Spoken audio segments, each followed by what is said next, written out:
जय हिंद। कैसे आप लोग? बढ़िया? आप बढ़िया तो हम भी बढ़िया। चलिए ठीक है, मिलते हैं अब हम लोग अगले क्लास में। पूरे ऊर्जा के साथ हम लोग देखेंगे। यहाँ पर 10 प्रश्न है, 10 प्रश्नों को आराम से समझेंगे। ठीक है, जैसे इसके पहले हम लोग समझ पा रहे थे, 2 वीडियो हम लोगों ने देख लिया है। ये हमारा तीसरा वीडियो है और अगला आपको लोगों को अगर देखना है तो पीछा का 2 वीडियो देख लीजिए। अगला में हम लोग चल रहे हैं। इसमें भी कुछ प्रश्न रहेंगे, हम उन प्रश्नों को समझेंगे और उनसे संबंधित घटनाओं के बारे में जानेंगे। ठीक है, हमारा पहला प्रश्न है कि महाविस्फोटक सिद्धांत क्या है। महाविस्फोटक सिद्धांत क्या है? तो महाविस्फोटक सिद्धांत जो होता है हमारा ब्रह्मांड से संबंधित है। अब ब्रह्मांड से संबंधित में क्या है? अच्छा, इसमें यह बताया गया था कि अगर हमारे ब्रह्मांड का निर्माण हुआ है तो कैसे हुआ है। अब इतना बड़ा सा चीज़ है, हम उसको एक वीडियो में थोड़ी जान पाएंगे। बस इतना हम लोग समझ सकते हैं कि इसमें यह बताया गया था कि एक बहुत बड़ा सा पिंड था जो टूट गया, उसमें विस्फोट हुआ। अब विस्फोट होने का कोई कारण रहा होगा तो वो टूट गया। जब टूटा तो वो कई भागों में बट गया। जब कई भागों में बट गया तो उसी में से सब कोई गैलेक्सी बन गया, मंदाकिनी, कौनो, सौरमंडल, इसी तरह से कई प्रकार से सब बट गए हैं। तो बस हमको यह समझना है कि महाविस्फोट का सिद्धांत क्या है। तो इसमें मतलब बताया गया था कि विस्फोट हुआ था, जो बड़ा सा पिंड था वो टूट गया। जब टूट गया तो कई भागों में बट गया, उसी से हमारा सौरमंडल बना हुआ है। सौरमंडल का है, सौरमंडल मतलब सौर का परिवार है। सूर्य के परिवार में कौन कौन आते हैं? सभी ग्रह आते हैं, सभी उपग्रह आते हैं, जितने भी तारे, नक्षत्र, ग्रह हैं, सब आते हैं इसी में, सौरमंडल में। समझ गए? मिलते हैं अगले प्रश्न में।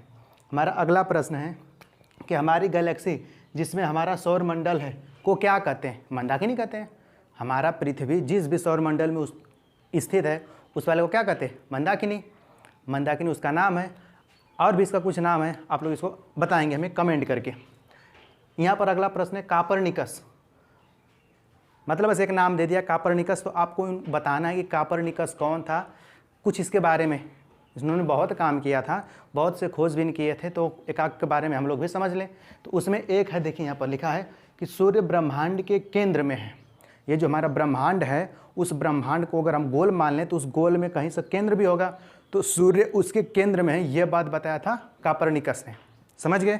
कापरनिकस एक खगोल शास्त्रिक, और वो जो आकाशों का अध्ययन करता है उसको क्या बोला जाता है? हाँ, सही बताया आप। तो उसी के बारे में बताया था कापरनिकस।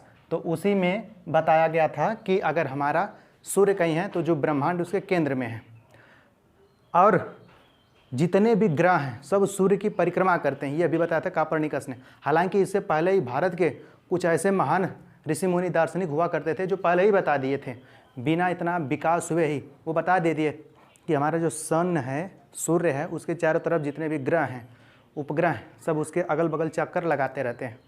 हमारा इतिहास में ऋषि मुनियों का ज्ञान बहुत आगे था। अगला प्रश्न, सर आइजक न्यूटन क्या है? सर आइजक न्यूटन, आपने नाम तो अवश्य सुना होगा, कई बार सुना होगा, बहुत बार आते हैं, 9, 10, 11 बार, हर बार आते हैं। वही जो सेब गिरा था कि आम गिरा था, कुछ गिरा था, तो लोग ये सोचने कि ये ऊपर क्यों नहीं गया, नीचे क्यों आया, वही वाले सर आइजक न्यूटन। ये भी कुछ संबंधित चीज़ों को बताए थे, ब्रह्मांड से संबंधित चीज़ों को, कि ग्रह क्या होते हैं, उपग्रह क्या होते हैं, वो किस चाल से चलते हैं, उनकी कच्छी चाल क्या होता है, ये सब हमारे बताए थे सर आइजक न्यूटन ने। और हम लोग सिंपल जानते हैं कि न्यूटन ने एक गति का नियम भी दिया था। 3 नियम थे उसमें, गति का पहला, दूसरा, तीसरा। ठीक है, कोई वस्तु चल रही तो चलती रहेगी, रुके तो रुकी ही रहेगी जब तक उसको हम बल या धक्का न दें। ये हमारा पहला है। दूसरा का, किसी भी पिंड पर लगने वाला बल उसके द्रव्यमान और त्वरण के गुणनफल के अनुक्रमानुपाती होता है। तीसरा का, किसी भी वस्तु पर अगर हम बल लगा रहे हैं तो वह वस्तु भी उसी दिशा में बल लगाते हैं, विपरीत दिशा में। ये हो गया हमारा तीसरा का। ये सब इन्हीं की देन है। अब हमारा अगला प्रश्न है कि ग्रहों का सूर्य से बढ़ता क्रम। कहने का मतलब है कि सभी ग्रह हैं तो सूर्य से कैसे, कितनी दूरी पर हैं। दूरी तो हम नहीं याद करेंगे, बस ये जानेंगे कौन पास है कौन दूर है। तो अगर हम मान लें कि ये हमारा है सन, ये हमारा है सन, अगर ये हमारा सन है तो सन के चारों तरफ ग्रह हमारे चक्कर लगा रहे होते हैं चारों तरफ। पहला कौन उपग्रह ऐसे चक्कर लगा रहा है, फिर इस तरह से चक्कर लगा रहे हैं, सब इस तरह से चक्कर लगा रहे हैं। जब चक्कर लगा रहे हैं तो इसी में हमको क्रम बताना है कि बुध, मतलब ये अगर सन है तो सबसे पास कौन है। तो देखिए, यह हमारा पृथ्वी है, सन है, सूर्य है, तो इसके जस्ट पास कौन होता है? हमारा बुध। फिर इसके बाद शुक्र, फिर इसके बाद हमारी पृथ्वी जिसमें हम लोग रह रहे हैं, इसके बाद मंगल, फिर इसके बाद बृहस्पति, फिर इसके बाद शनि, फिर इसके बाद अरुण, फिर इसके बाद वरुण। तो हम देख पा रहे हैं कि अगर ये हमारा सूर्य है, ये अगर हमारा सूर्य है तो सूर्य के एकदम जस्ट पास होता है हमारा बुध। अगर ये हमारे सूर्य के पास है तो इसे सबसे ज़्यादा गर्म होना चाहिए, लेकिन ऐसा नहीं होता। आप लोग जान रहे हैं कि दूसरे नंबर पर है हमारा जो शुक्र, वो सबसे गर्म है। अब कारण हम समझ पाएंगे कैसे, कि देखिए ये हमारा बुध है, यहाँ से सूर्य की प्रकाश तो इसके ऊपर जा रहे, लेकिन उसको रोकने के लिए इसके पास कुछ है ही नहीं। कहने का मतलब है यहाँ पर वायुमंडल उपस्थित है ही नहीं। जब वायुमंडल उपस्थित नहीं रहेगा तो आने वाली गैसों को कोई रोकने वाला नहीं रहेगा, वो चला जाएगा, तुरंत परावर्तित हो जाएगा। तो इसीलिए यहाँ पर तापमान इसका आता तो है, लेकिन ये रह नहीं पाता, वो चला जाता है। इसलिए ज़्यादा गर्म यह न रहकर हमारा शुक्र होता है, क्योंकि यहाँ पर इसकी अपेक्षा ज़्यादा यहाँ पर वायुमंडल होता है। तो सबसे पास है हमारा बुध, और सबसे दूर कौन सा ग्रह है हमारा वरुण। यह सबसे पास है इसलिए सबसे जल्दी चक्कर लगाएगा, और ये सबसे दूर इसलिए का इसकी कक्षा बहुत बड़ी होगी, इसको चक्कर लगाने में बहुत ज़्यादा समय लगेगा। तो इसको बहुत ज़्यादा समय लगता भी है। हम लोग पढ़ेंगे आगे कि इसको लगभग 165 साल लग जाते हैं। अच्छा, नीचे ही है। और जो बुध उसके पास है तो लगभग ये 88 दिन में ही इसकी चक्कर लगा लेती है। समझ गए? सबसे कम समय में चक्कर लगाता है कौन? बुध। कितने दिन में? 88 दिन में। सबसे ज़्यादा समय में चक्कर लगाता है कौन सा ग्रह? तो हमारा लगाता है वरुण। कितने दिन में? लगभग 165 साल में। तब तक हम लोग 2 बार जिंदा हो जाएंगे, मतलब मृत्यु होने के बाद। आगे देखिए, इसके बाद यहाँ से अगर हम देखें तो हमारा बुध, ये हमारा था शुक्र, फिर ये हमारा है पृथ्वी, इसके बाद ये हमारा है बृहस्पति, ये हमारा सबसे बड़ा ग्रह है, आप तो पता होगा।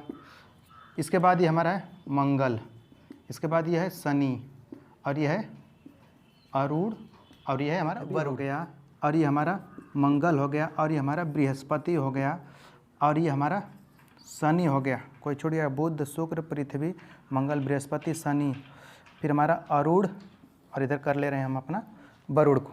जब हम ऐसे इसको बना लिए तो बुध, शुक्र, हाँ, तो इसमें देखिए यह बृहस्पति और मंगल के बीच के ये जो जगह है, अगर हम इसको बृहस्पति मान लें और इधर वाले को हम इसको हम मंगल मान लें, मंगल, और इधर वाले को बृहस्पति, तो इनके बीच में कई प्रकार के छोटे छोटे ग्रह पाए जाते हैं।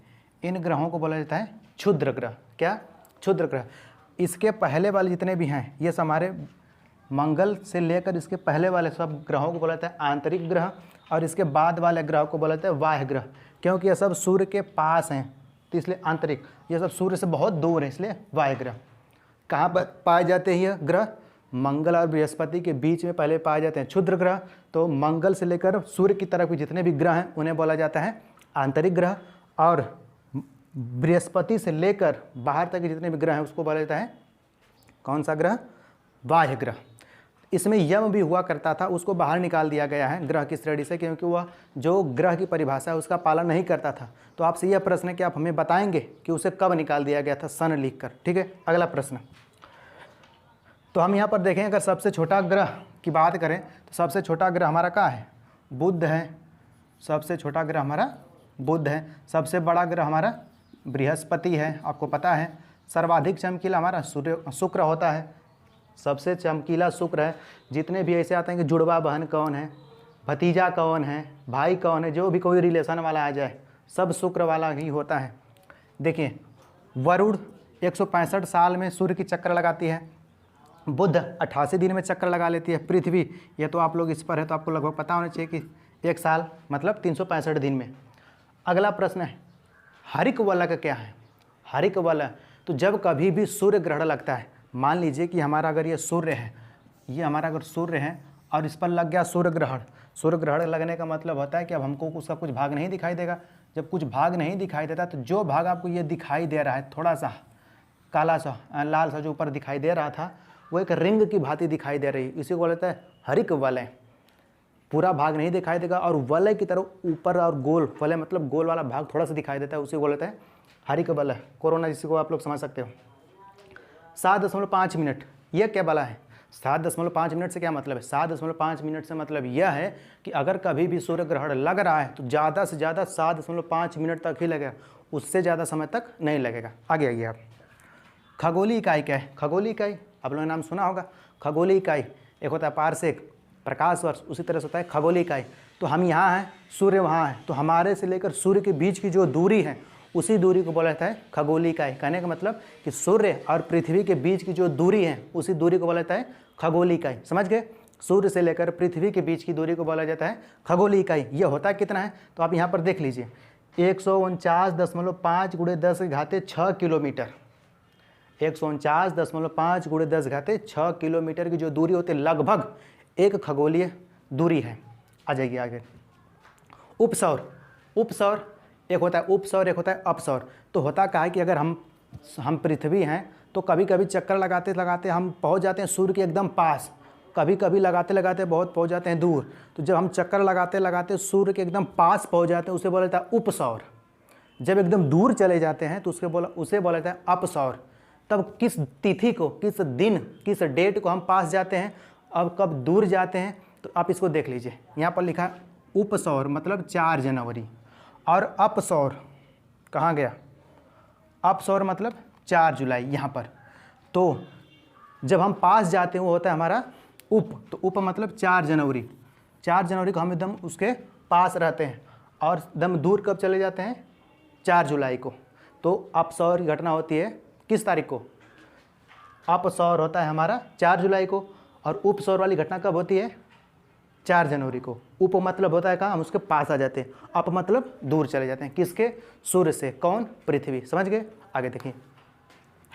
अच्छा, कोई उपग्रह नहीं, हमको बताना है कि ऐसा कौन सा ग्रह है जिसके पास कोई उपग्रह ही नहीं है। तो 2 ऐसे ग्रह हैं जिसके पास कोई उपग्रह नहीं है। कारण यह है कि उस वाले ग्रह को सूर्य अपने पास ही खींच लेता है। देखिए जैसे यहाँ पर हमारा सन है, सन के जस्ट बगल में हमारा है बुध और शुक्र। तो बुध और शुक्र सूर्य के पास है, तो इनके पीछे जो उपग्रह होते हैं चक्कर लगाने वाले, सूर्य उसको अपने ही खींच लेता है पास में, आकर्षण के कारण, गुरुत्वाकर्षण के कारण उसको खींच लेता है। तो इन दोनों के पास, बेचारे के पास कोई परिवार वाला उपग्रह नहीं है। तो किसके पास नहीं है, तो शुक्र और बुध को। अगला प्रश्न है, सुबह का तारा, भोर का तारा, चमकीला तारा, कोई भी तारा किसे कहा जाता है, तो शुक्र को कहा जाता है। फिर समझिए, सुबह का तारा कहे चाहे भोर का तारा कहे चाहे किसी की बहन कहे, ये सब किसकी होती है, नाम शुक्र ग्रह की। और अगला प्रश्न है हमारा, लाल ग्रह क्या है।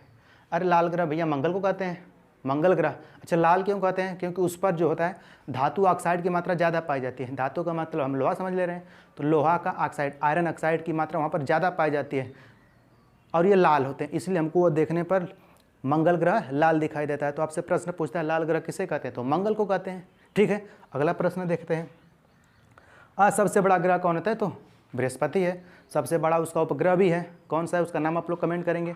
तो हम आज इतना चीज़ समझ पाए।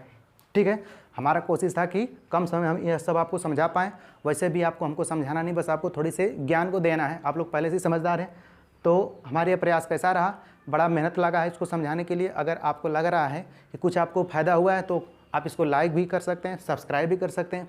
अगर आपकी इच्छा हो तो किसी को शेयर भी कर सकते हैं, और बेल आइकन ज़रूर दबा लीजिएगा, क्योंकि अगर हम कोई भी वीडियो बनाएं तो उसकी सूचना आपके पास सबसे पहले पहुँचे। ठीक है, अब मिलते हैं किसी नेक्स्ट वीडियो में। तब तक आप लोग ध्यान से इसको तैयार कर लीजिएगा और अपना ख्याल रखिएगा। ठीक है, बाय बाय।